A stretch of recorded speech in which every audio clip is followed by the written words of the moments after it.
Hola, hoy nos volvemos a encontrar en el segundo episodio de este podcast sobre metabolismo. Y el título es una pregunta que seguro muchos se han planteado. ¿Se puede medir el metabolismo? Seguime hasta el final que voy a explicarte de una manera sencilla para que sigamos aprendiendo.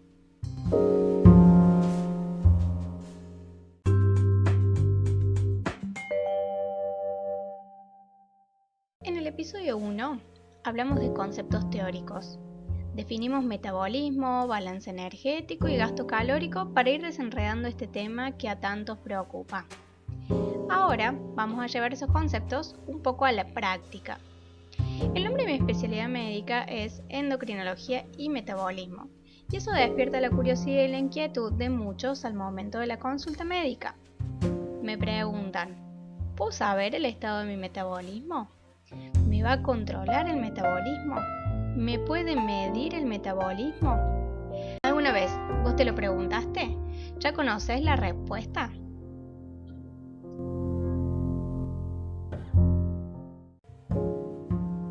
Dijimos que metabolismo incluye los procesos de degradación y síntesis de compuestos en el cuerpo, es decir, que está presente en la función de todos los órganos. ¿Te imaginas cómo sería un estudio de metabolismo? Tendríamos que medir un sinfín de enzimas, de compuestos, de transportadores, es decir, algo que sería imposible al menos en la actualidad. Seguramente en algún momento tendremos un dispositivo que nos escanee de forma completa y nos brinde esta respuesta, pero por ahora no lo tenemos. Entonces, ¿qué hacemos? ¿Cómo hacemos un diagnóstico metabólico? Vamos por parte.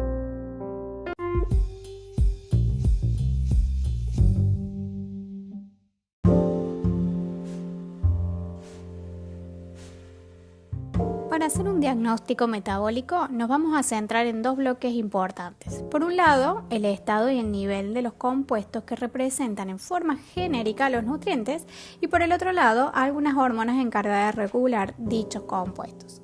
¿Y cuáles son estos compuestos? Seguramente todos los habrán escuchado nombrar. Medimos la glucemia o azúcar en sangre como representante del metabolismo de los hidratos de carbono. Medimos el colesterol y los triglicéridos como representantes del grupo de las grasas. El ácido úrico también es importante. Y medimos además las enzimas hepáticas, ya que el hígado es un órgano con mucha capacidad de degradar y manejar compuestos.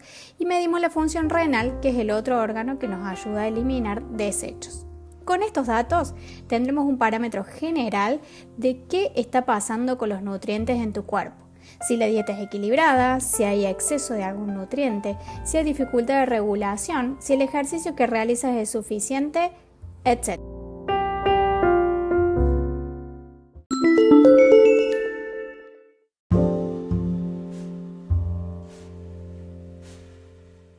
Así de simple, con un laboratorio general tenemos mucha información, pero claro, una medición tan común como el colesterol o la glucemia no vende, no es algo extraordinario, no es algo sumamente costoso, entonces pierde su encanto. Muchas veces me ha pasado que me responden en la consulta, ¿solo eso me va a medir? ¿No me va a pedir otra cosa?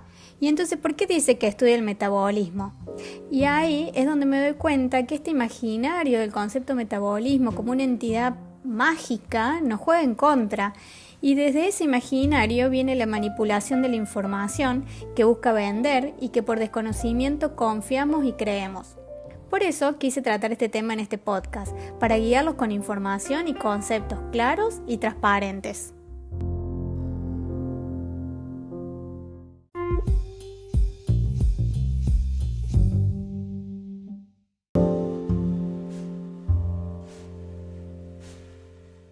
Sigamos charlando y profundizando en la medición del metabolismo. Quizás alguno de los que me está escuchando o algún conocido ha hecho una medición de metabolismo basal. Doctora, a mí me hicieron soplar en una cánula y con eso supieron mi metabolismo. Bueno, vamos a ver de qué se trata esto. Hay un concepto que es importante conocer para entender lo que voy a explicar y es la tasa metabólica basal o gasto energético basal. ¿Qué es esto? Es la cantidad de energía que necesita el cuerpo en reposo para mantener las funciones vitales. Respirar, el bombeo del corazón, el movimiento del intestino, las secreciones y otras funciones. En todas estas funciones vitales es donde más energía gastamos por día. De ahí se desprende el interés por medir o calcular esta cantidad de energía y poder estimar cuál sería el aporte calórico adecuado para una persona y calcular cuáles son las calorías en la alimentación.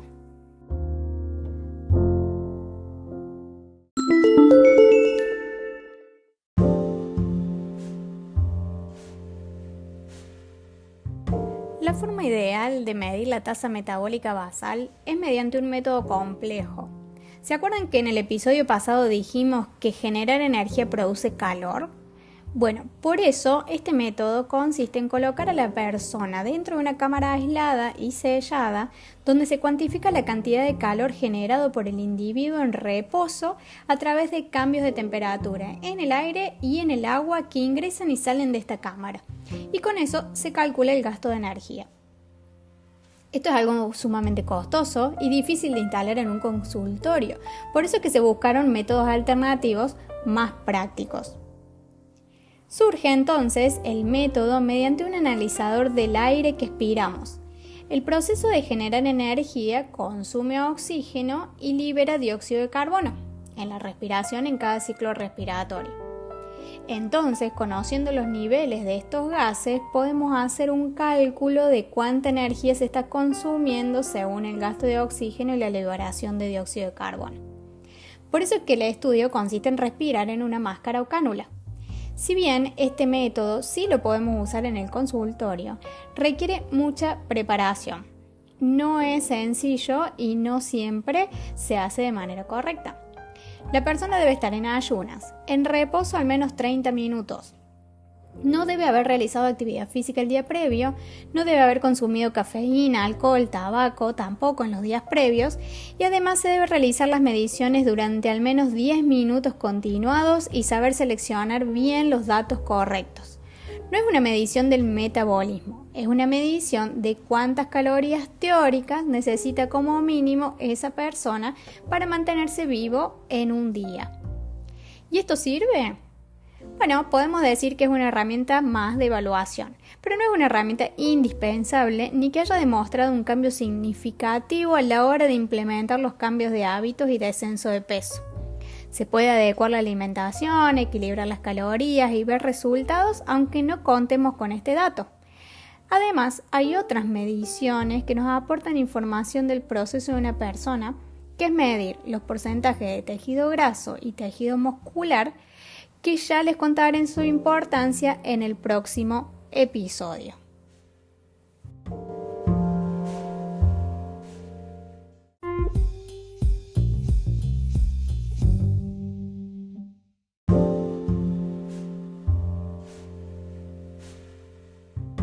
Para concluir este episodio, podemos decir, a modo de resumen, que no hay una medida exacta del metabolismo porque abarca demasiadas funciones biológicas, pero que podemos tener un panorama general con simples mediciones comunes de laboratorio y un buen examen de composición corporal. No dejemos de lado esto, nos hacen pensar todo el tiempo que todo es difícil, complejo, costoso, muchas veces con el objetivo de ventas. Todas las herramientas bien usadas nos van a aportar en nuestra valoración. No te pierdas el próximo episodio donde vamos a hablar de los factores que influyen en la salud de nuestro metabolismo y así vas a poder entender y empezar a aplicar cambios con conciencia, entendiendo por qué y para qué. Nos encontramos prontito. Adiós.